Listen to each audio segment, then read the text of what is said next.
Normalement, l'élaboration d'un projet de loi, il y a une phase de développement des politiques, une phase d'approbation de la direction qu'on prend par l'exécutif, le cabinet, une phase de rédaction, et là, il y a la phase parlementaire. Tout ça a été vraiment comprimé énormément. In the normal course of affairs, we work with the policy officers, the policy analysts, and they take that draft and they brief up. During COVID, there was no time for that. We were often working directly with people who had decision-making authority, and we needed that. A regulation can be developed over a period of years. In this context, it was a question of days. On travaillait fort, on travaillait des longues heures, des journées et des soirs. Et vraiment, moi, j'ai jamais travaillé si fort de toute ma vie.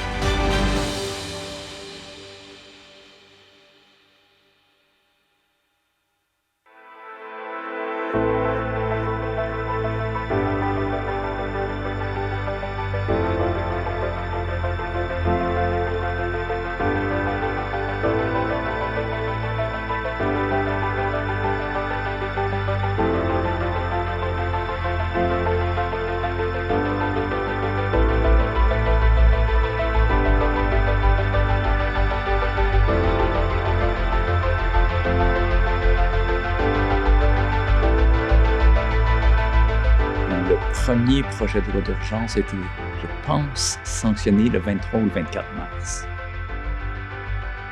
Un mois avant ça, il y avait 5 cas en Ontario, aucun cas au Québec, quelques-uns peut-être un peu plus en Colombie-Britannique. Et donc, l'idée qu'on se dirigeait vers quelque chose d'aussi drastique, je pense qu'un mois avant, ou à peu près, là, c'était probablement pas dans beaucoup d'esprits. Naturellement, il y a eu une espèce de crescendo, une accélération immense de toutes les mesures à prendre. Things were being done very quickly in the COVID world. The government urgently wanted to get legislation in order to address certain things. Obviously, the federal government had its jurisdiction and moved things forward with, for example, a lot of the benefits that were available to Canadians across the country.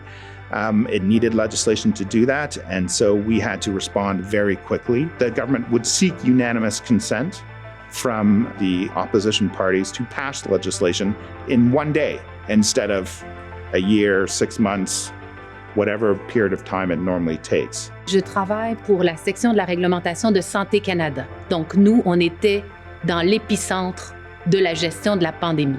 Donc, dès les premiers signes de pandémie en Chine, notre équipe a été appelée à intervenir. Lorsque on a voulu rapatrier des gens de la région de Wuhan au Canada, il a fallu préparer des textes pour s'assurer que les gens qui revenaient allaient se soumettre à une quarantaine. Donc, dès le départ, notre activité législative a été affectée par la venue du COVID.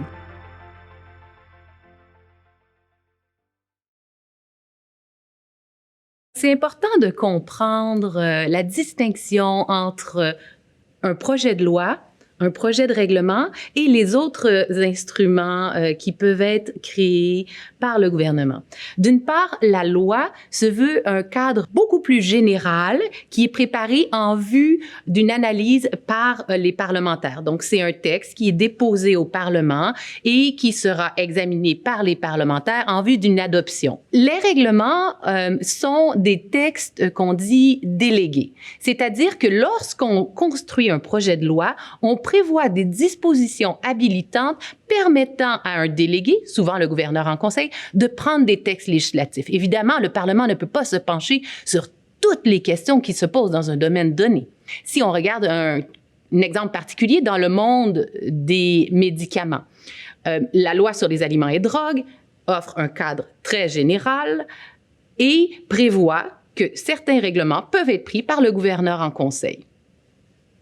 Lorsque la loi est adoptée, le gouverneur en conseil peut aller de l'avant avec la prise de règlement. Donc, ce sont des textes qui sont beaucoup plus détaillés et qui viennent exposer en détail la façon dont l'activité dans un domaine donné sera encadrée par le gouvernement fédéral.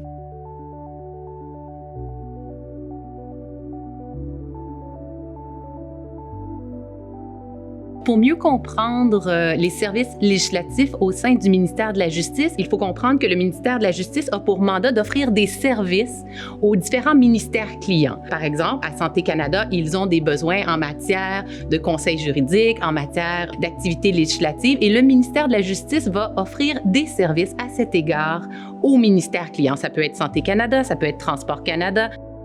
Nous fournissons notamment des services en matière d'activités législatives, à la fois du côté législatif, donc pour la rédaction des lois, et à la fois d'un point de vue réglementaire, donc des services très spécialisés pour permettre aux ministères clients, donc par exemple Santé Canada, de créer les textes législatifs dont ils ont besoin pour mettre de l'avant leur politique en matière de santé publique. Les services de rédaction, on est l'équivalent un peu presque d'une agence centrale. Enfin, c'est un service offert de manière centrale à l'ensemble du gouvernement. Alors, on écrit tous les projets de loi, à l'exception des lois fiscales, et on travaille de concert avec les services juridiques des ministères clients qui, eux, vont représenter les clients en salle de rédaction, ils ont une bonne connaissance du régime actuel et des changements que veulent apporter leurs clients. Our first interaction is when we get assigned to a file. And that typically means the department has contacted the Department of Justice, the legislation section, to let them know that they plan to introduce a bill or that they've received instructions from their minister to start preparing the policy behind a new set of legislative amendments. We get notice of the file and we ask for the drafting instructions, what it is that we are being asked to turn into legislative language. Eventually, those drafting instructions will be incorporated into a memorandum to cabinet. All legislation put forward by the government is a cabinet decision. These days, we often get the drafting instructions ahead of time, before they have been set in stone and approved by cabinet. And we start going through them and we start figuring out what it is that we need to draft, what statutes need to be amended, what exactly the issue is, what our first take on how to do it might be. There are often some very useful conversations, high-level general conversations with instructing officers and their departmental legal counsel, so my Department of Justice colleagues who are embedded with the various client departments, about what it is they're trying to accomplish, what the legal structure is. Again, we don't have any particular expertise in, say, the Canada Shipping Act. It's my colleagues in the Transport Legal Services Unit who live with that statute day in, day out. They're aware of all the background law, the international treaties that relate to shipping and all sorts of things like that. And we need their expertise, but we have an expertise of our own about how to structure ideas and how to structure legislation. And so we engage in conversations right at the beginning to figure out what is the best way forward.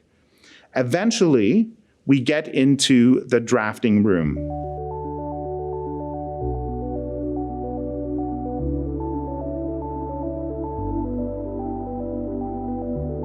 Il y a 4 auditoires au Canada en termes de rédaction des lois. Il y a des civilistes et common lawyers, francophones et anglophones. Pendant de longues années, pendant des décennies, c'était rédigé principalement en anglais et c'était traduit par la suite. Alors, pour rehausser, si on veut, la qualité de la version française en particulier, on a développé un système de co-rédaction des lois, c'est-à-dire que les deux versions sont rédigées en même temps. So that there is one Anglophone counsel, one Francophone counsel on the file, drafting together, drafting their separate versions in light of what the other person is drafting to make sure that it's consistent, and so that both counsel have access to the instructing officers and can ask questions about what the intended policy goal might be in any given case. Ça force à s'assurer d'une pleine équivalence juridique des deux versions. My colleague and I sit on one side of a table. We have our computer screens in front of us, and we have a keyboard in front of us. On the other side of the table will be the instructing officers, the policy officers, and their legal services lawyer. And it's really between the three different areas, drafting, legal services, and the policy client. It's the interactions between all three of those that really lead to good legislation, having a good communication. On the one hand, we have councils that are specialized in drafting legislations, and on the other, we have councils that are specialized in drafting regulations. Ultimately, the activities are similar in many points. On the one hand, the councils that are specialized in legislation are more familiar with the parliamentary process. On the other hand, our legislative councils, they are there to support the departments in bringing forward regulations. Often, those texts are complex and detailed, so it is useful to develop an expertise in that given area in order to best support our different departments. There's a Spice Girls song called Wannabe. I think it was their first song, and it starts off by them talking to each other. I'll tell you what I want, what I really want. Yeah, so tell me what you want, what you really, really want. And that is the question that we ask in the drafting room all the time. What do you really want to do here? What are you trying to accomplish? So we're always trying to figure out exactly what it is that needs to be done in order to achieve the goal, the effect that the government wants to be achieved. We will spend an entire day in a drafting room. On a really urgent file, we'll spend an entire day and an evening and a night in a drafting room as we try to figure out what it is that we need to write in order to implement the policy in a sound legal way.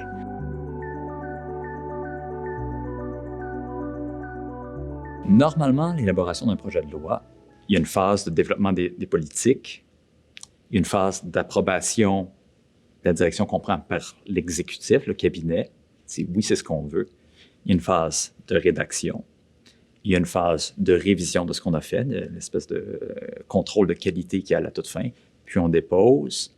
Et là, il y a la phase parlementaire. Là, tout ça a été vraiment comprimé énormément. Alors, si on parle et je parle vraiment de la première phase, là, des premiers projets de loi en réponse à la pandémie. Alors, tout ça a été comprimé immensément. Pour ce qui est de tout ce qui a trait à l'élaboration des projets de loi, certaines phases qui sont manifestement chevauchées, superposées, c'est-à-dire on fait du développement politique, on rédige et on va chercher les approbations, un peu en même temps, un peu de manière cyclique et constante. Certains des projets de loi étaient très ciblés. Si on regarde le projet de loi C-13, il y a 18 parties.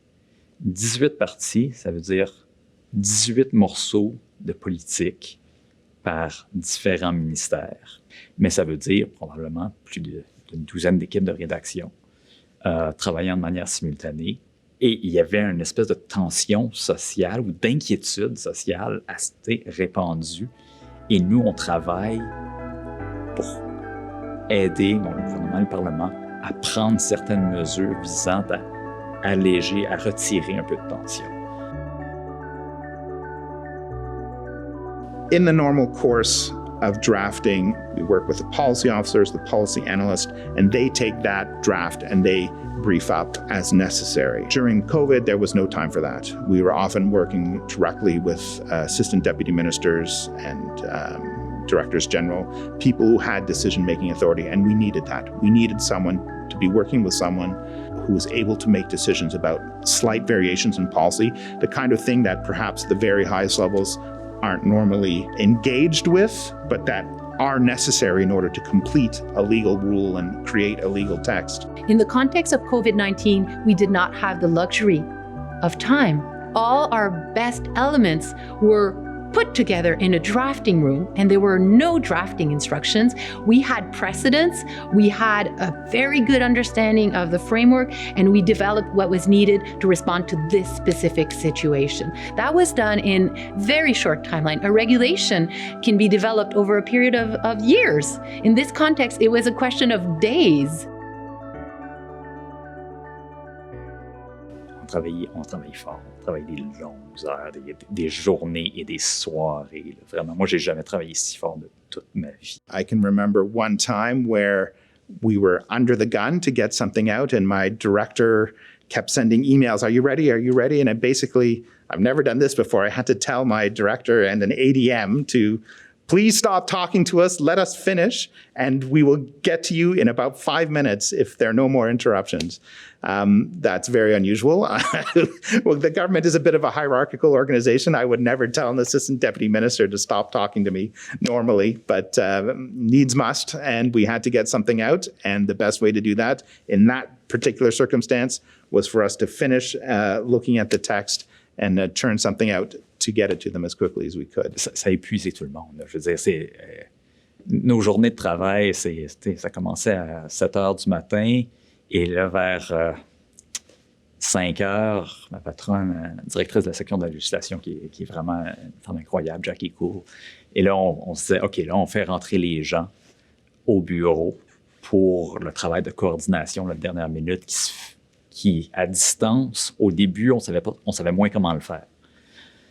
Et donc, il a fallu faire ça. Et là, on commençait une autre partie de notre journée de travail à 6 heures le soir on l'a fait une fois jusqu'à 4h30 du matin, une journée ou deux plus tard jusqu'à 1h du matin. Lorsqu'on prépare des textes législatifs, nous avons besoin de l'appui de nos collègues spécialisés en matière de droit constitutionnel.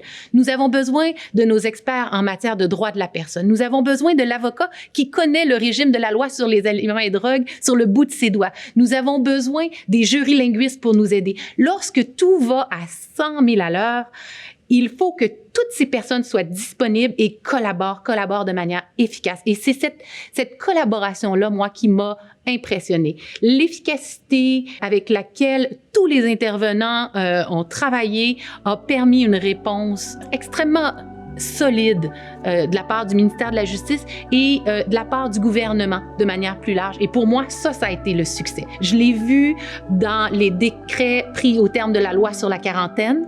Je l'ai vu dans les textes qu'on a pris au terme de la loi sur les aliments et drogues. Je l'ai vu du côté du projet de loi C-13 qui a été préparé afin de créer les mesures législatives qui étaient nécessaires pour répondre au COVID. C'était du travail de collaboration à tous les niveaux. Pour moi, ça, c'est le plus grand succès. Ça a été un moment de réel service public. Et il y avait un côté tout à fait admirable. Et je pense que les gens qui ont pris part, même s'ils étaient au sortir épuisés, je pense qu'il y avait un sentiment de fierté. Je pense qu'ils ont compris aussi, on a tous compris à un moment donné, assez rapidement, que la situation était sévère et qu'il fallait vraiment redoubler d'efforts et que c'était un moment pour se donner, pour servir.